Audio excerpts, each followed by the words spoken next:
Olá, sejam muito bem-vindos ao canal Gestão de Corban. Eu sou a Lívia Alvim e sou especialista em operações de crédito consignado. O tema de hoje é como montar uma operação de correspondente bancário. Com toda a experiência que eu já tenho de 16 anos de mercado, eu quero te ajudar nessa missão. Mas antes de mais nada, se inscreva no canal para que você possa ser notificado no nosso próximo vídeo. Bom, de forma bem simples, eu criei aqui um cronograma das atividades e rotinas que você deve preparar caso deseje entrar no mercado de crédito consignado. Esse vídeo eu estou gravando mais voltado para aquelas pessoas que querem montar uma equipe, uma estrutura física, mas sabemos que hoje existe uma tendência no mercado da pessoa trabalhar sozinha no formato MEI, em home office, fazendo a certificação de prova bancária e cadastrando através de uma promotora. Mas, se sua intenção é abrir um local físico, seja um escritório ou loja de rua, e compor uma equipe, eu quero te ajudar no passo a passo para que você não esqueça de nenhum ponto para já começar a sua operação redonda. Vamos lá?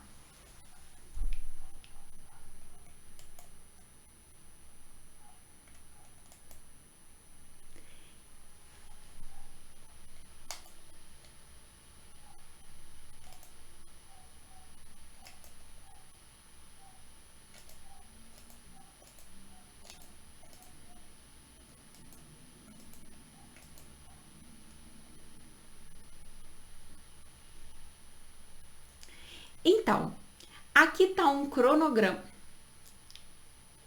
Então, pessoal, eu montei um cronograma que eu vou deixar aqui no link desse vídeo, ok? Primeiro ponto que você precisa definir é se você vai abrir um CNPJ, se você vai seguir como carreira.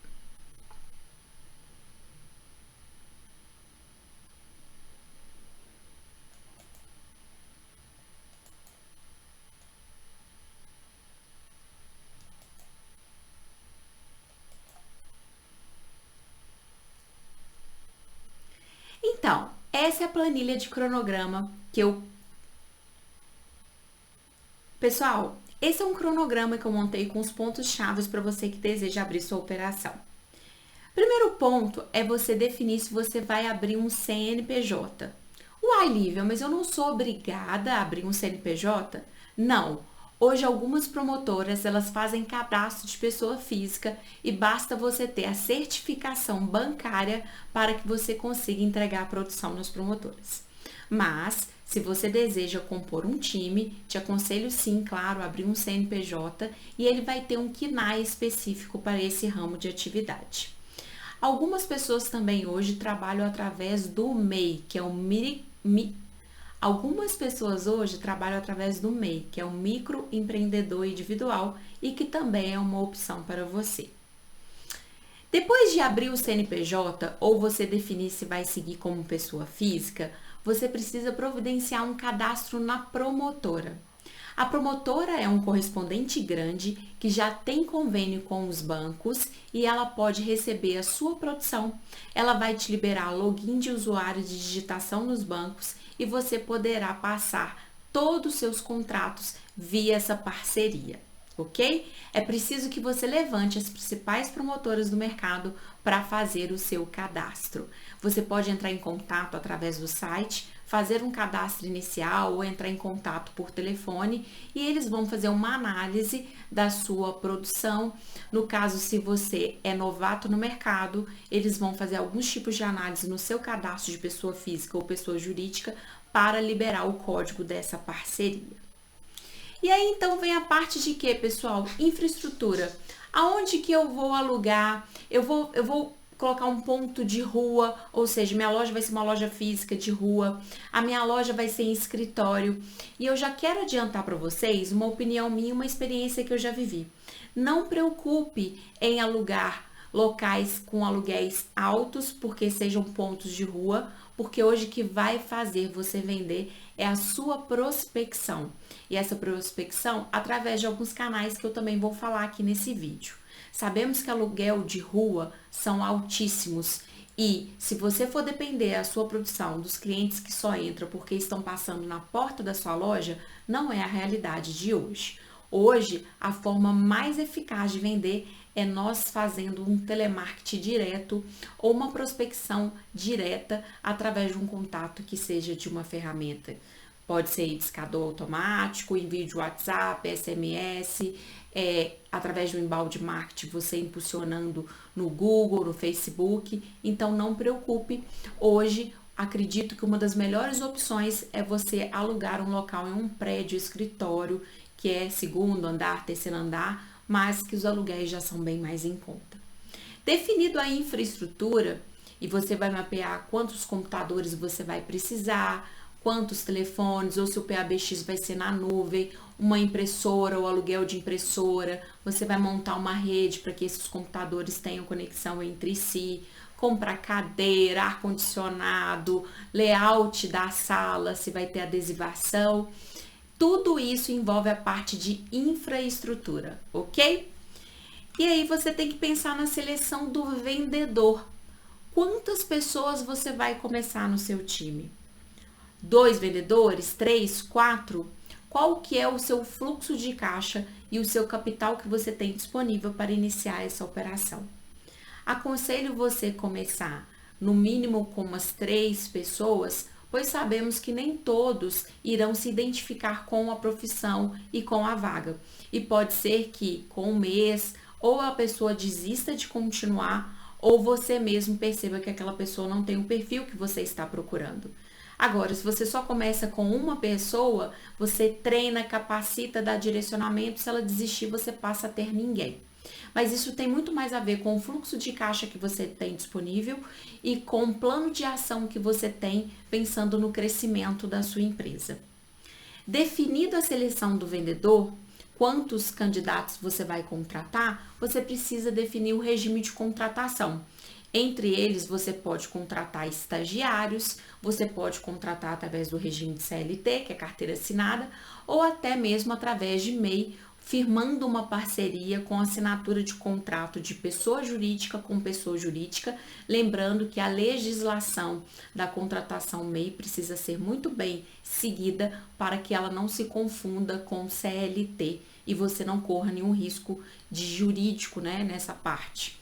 Então, regime MEI é MEI. Você não pode cobrar o horário definido, você não pode estabelecer metas rígidas, você não pode cobrar que a pessoa vá todos os dias. Enfim, teremos outros vídeos explicando um pouquinho mais da contratação MEI. A remuneração é diferente, já a CLT é o meio mais comum e você já sabe provavelmente muito bem como funciona isso. Definido o formato de contratação, você já tem que pensar como vai ser o treinamento do seu time. Como que vai ser o treinamento de vendas? Como que vai ser o treinamento de operacional? Esse treinamento, sabemos que tem vários cursos hoje no mercado que ajudam demais quem está iniciando a operação. A fase de capacitação do seu time é uma fase que você tem que se dedicar muito, pois é através dela que você vai ter a garantia de um sucesso, ok? É importante que você treine também o vendedor conseguir identificar as oportunidades, análise de ofertas, quais os bancos que você vai operar e treinar a sua equipe para isso. Então, você tem que pensar na jornada de treinamento. E é claro que existe uma diferença muito grande se você contratar vendedores já com experiência ou se você contratar vendedores sem experiência. São 2 tipos de treinamento diferentes. E aí você tem que pensar na política de remuneração. Como vai ser sua meta com o seu time? Qual é a sua comissão que você vai passar? A sua meta vai ser em cima de valor emprestado, ou seja, valor base de empréstimo, ou sua meta vai ser em cima de retorno, que seria a soma das comissões geradas pelo seu time. Existem essas 2 formas no mercado e você vai definir qual aquela que adequa mais ao perfil da sua operação. Definido meta, você tem que entender sobre filtros de mailing. Ou seja, quais são as campanhas que você vai subir para a sua equipe trabalhar e quais as campanhas que você tem chance de fechar mais contratos. Qual que é a persona que você vai direcionar a sua prospecção? O seu time vai trabalhar de forma segmentada, sim ou não? Quem vem de novo, só vem de novo? Quem vende porte só vende porte. Quem vende só INSS não vende governos. Quem vende federal é especialista em federal. Ou você acredita num time que tenha multi-habilidades, né? Que são vários, aquele time que tem várias skills que nós chamamos. Aquele vendedor que vende todos os produtos, consegue analisar todos os convênios. Ou seja, qual que é o perfil da sua operação? E isso você que vai definir. Tem operações que funcionam muito bem com equipes extremamente especializadas. Quem vende novo só vende novo. Quem vende algum convênio só vende aquele convênio. E quem trabalha através de outros produtos, cartão de crédito consignado, saque, fica especialista naquilo. E conheço operações também de sucesso que o vendedor ele é multiprodutos e multiconvênios. É claro, pessoal, que esse tipo de decisões, no início, você pode seguir por uma linha e depois fazer um teste AB e perceber que dá mais certo de outra forma, ok? E o operacional? Quem vai fazer o operacional? Você vai ter X vendedores e quantos operacionais? O operacional é aquele que geralmente digita o contrato, acompanha se tem pendência, ajuda no pós-venda, ajuda o time de vendas a formalizar com o cliente, acompanha o contrato na esteira do banco, vê se está tudo certinho até que o crédito caia para o cliente. Geralmente, pessoal, a cada 5 vendedores, a cada 5 a 8 vendedores, um operacional. Lívia, mas aí tem uma margem muito grande, de 5 a 8, é porque depende de tipo de produto que você vai vender.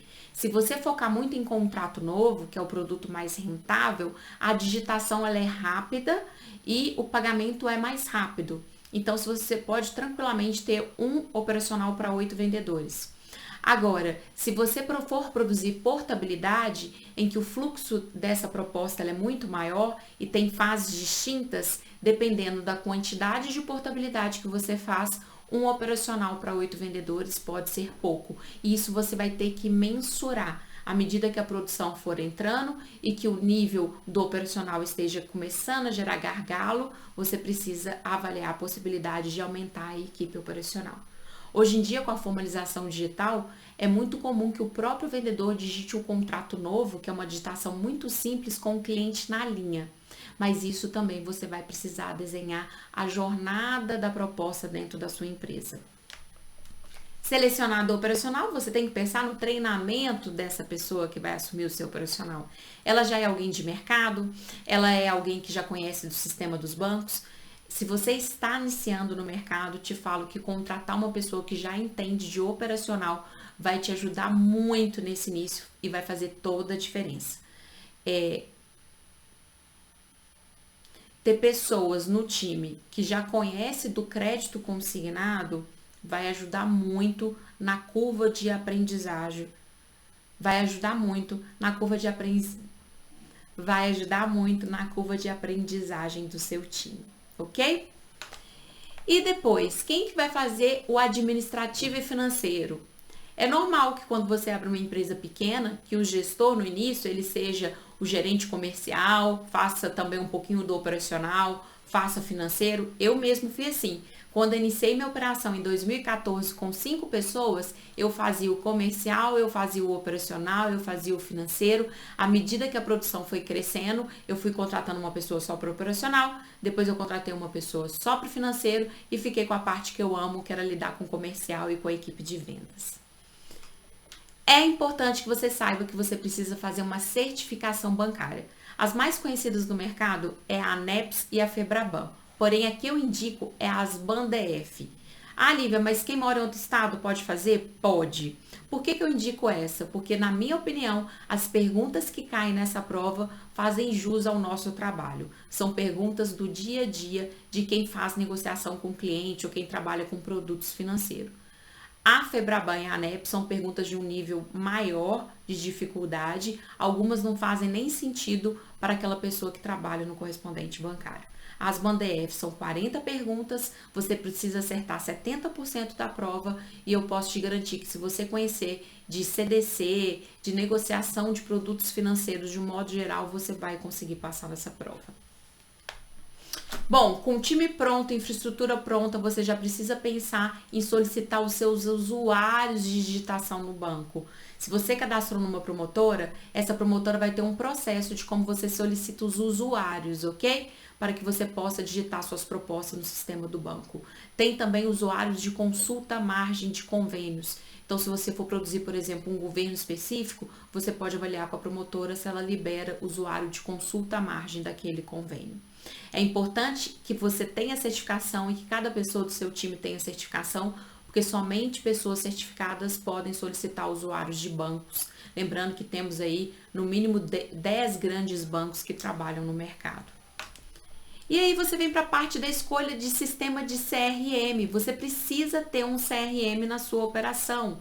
Para quê? Para que você possa controlar todas as ligações da sua equipe, todas as propostas que estão em andamento, todos os contratos que você recebeu, comissão ou não. E tem também a parte de consulta de parcelas. Alguns sistemas têm disponível no mercado que você faz alguns tipos de consultas de parcelas com prováveis contratos que o cliente tem baseado em... Existem também os sistemas de consultas de parcela, que são sistemas que você, ao jogar o CPF do seu cliente do INSS ou federal, você consegue ver os contratos dos bancos que você também é correspondente. E aí tem vários sistemas muito bacanas aí no mercado. E você precisa ter também um sistema de higienização de telefone, ou seja, para que você tenha uma lista de clientes com os telefones mais quentes do mercado, você precisa higienizar muitas vezes essa base num sistema de consulta de telefone, tá? E aí você vai definir a sua telefonia. Os seus operadores vão discar manualmente ou você vai trabalhar com discador automático? Discador automático aumenta muito a quantidade de prospecção que o seu operador consegue falar por dia. E aí você vai precisar entender um pouco de como é o discador automático, PABX na nuvem, cadência, quantas ligações que dispara ao mesmo tempo para cada PA. Isso tudo, quando você entra em contato com os fornecedores de discador automático, você vai compreender melhor como que funciona isso. Depois da telefonia, você pode pensar também em alguma ferramenta automatizada de WhatsApp, porque hoje muitas vendas são finalizadas através dessas ferramentas e que para você possa acompanhar o atendimento do seu time ou para fazer campanhas de envio de WhatsApp em massa, você precisa olhar algum tipo de ferramenta. Lembrando que estou gravando esse curso em junho de 2021 e ainda as normativas da LGPD, que é a Lei Geral de Proteção aos Dados, ela já está em vigor, mas ela ainda não está gerando uma multa e penalidade às empresas que não estão adequadas. Mas eu já deixo aqui um ponto de alerta para que você procure entender como que você pode prospectar o cliente de acordo com a LGPD, tá? Ferramentas de prospecção, quais você vai trabalhar? Você vai trabalhar só com discador? Você vai investir também em vídeo SMS, URA reversa, que são aqueles robozinhos que fazem a ligação, o cliente atende e dá uma opção dele discar 1 ou 2 para ser atendido por uma pessoa. Você vai fazer impulsionamento em Google, Facebook, Instagram. Você já tem que pensar na forma que você vai prospectar o cliente. É importante que você esteja presente no mundo digital, que você construa um site da sua empresa, que você tenha uma página no Facebook, que você tenha uma página no Instagram, para quando o cliente pedir indicação, né, para ter certeza se você realmente, se a sua empresa é séria, se a operação realmente existe, você pode tranquilamente enviar o site, enviar o Instagram, e, se possível, lá ter depoimentos de clientes que já foram atendidos e que ficaram satisfeitos. Depois é importante que você determine um fluxo de proposta, que nada mais é quem que vai digitar, o vendedor ou o operacional. Depois da proposta digitada, quem acompanha, o operacional ou o vendedor. Se dependência, quem entra em contato com o cliente. Ou seja, tudo isso você precisa criar um fluxo dentro da sua operação. É importante que você também tenha pontos de atenção de mesa antifraude, tá? Ou seja, quais os cuidados que eu tenho que ter aos clientes que caem de paraquedas na minha operação. Eu tenho uma loja de rua, o cliente passa e fala que quer pegar um empréstimo. Ou de repente o telefone toca falando que o cliente recebeu uma indicação para fazer um empréstimo ali. Tomem muito cuidado e procurem entender mais quais são os casos mais comuns de fraude nesse mercado. E já te adianto aqui com spoiler que são os aposentados e pensionistas de INSS que recebem via cartão magnético, em que os fraudadores fraudam os documentos desses clientes verdadeiros e fazem a operação. É claro que com a formalização digital isso melhorou muito, o risco diminuiu muito, mas você precisa entender que existe fraude nesse mercado, infelizmente. Então estude um pouco mais sobre quais são os pontos de atenção que você pode ter para evitar que isso aconteça na sua operação. Bom, considerando que você vai ter vários bancos para trabalhar, você pode determinar quais os bancos serão prioridade na sua operação. Isso vai estar muito voltado para qual tipo de contrato que você vai focar o seu time e qual o convênio. E aí, dentre as opções de banco, para que seu time não fique muito perdido, você coloca lá, a nossa primeira opção de banco no INSS vai ser banco tal, o segundo vai ser banco tal. Se o cliente não passar nesses bancos, temos até tal opção para você dar um direcionamento, tá? E aí, você como gestor vai criar uma rotina de gerenciamento de equipe. Quais são os indicadores que todos os dias você vai analisar? Quantidade de clientes prospectado, tempo médio de ligação no telefone, contratos em andamento de cada vendedor, enfim, você vai ter que ter alguns indicadores que você vai analisar todos os dias para você acompanhar a performance do seu time. Fazer reunião matinal, dar um feedback que seja quinzenal, fazer monitoria together junto com o vendedor que está com dificuldade de vender, ou seja, você como gestor vai ter que fazer uma rotina de acompanhamento de venda do seu time. E aí já falamos um pouquinho de layout da sua loja, ou seja, uma identidade visual bacana, para que seu time entre e sinta-se que ele trabalha numa empresa que tem todo um conceito, né? Isso é muito interessante. Também se precisar tirar foto para mandar para o cliente ou ligar de vídeo para criar uma credibilidade, é legal que a empresa tenha um ambiente bacana, correto, um ambiente que mostra organização. Outro ponto, nós estamos chegando quase no fim, é você definir os comunicados internos para que todo colaborador que entre na sua operação possa assinar as regras que vai trazer a diretriz da cultura da sua empresa e das normativas, o que pode e o que não pode fazer, tá bom? E aí, para finalizar, você vai criar POPs, que são procedimentos operacionais padrão, para que você possa que toda a rotina esteja layoutizada num POP, porque cada pessoa que entrar já veja que existe um fluxo bem determinado de cada ponto da operação. Bom, muita coisa, né?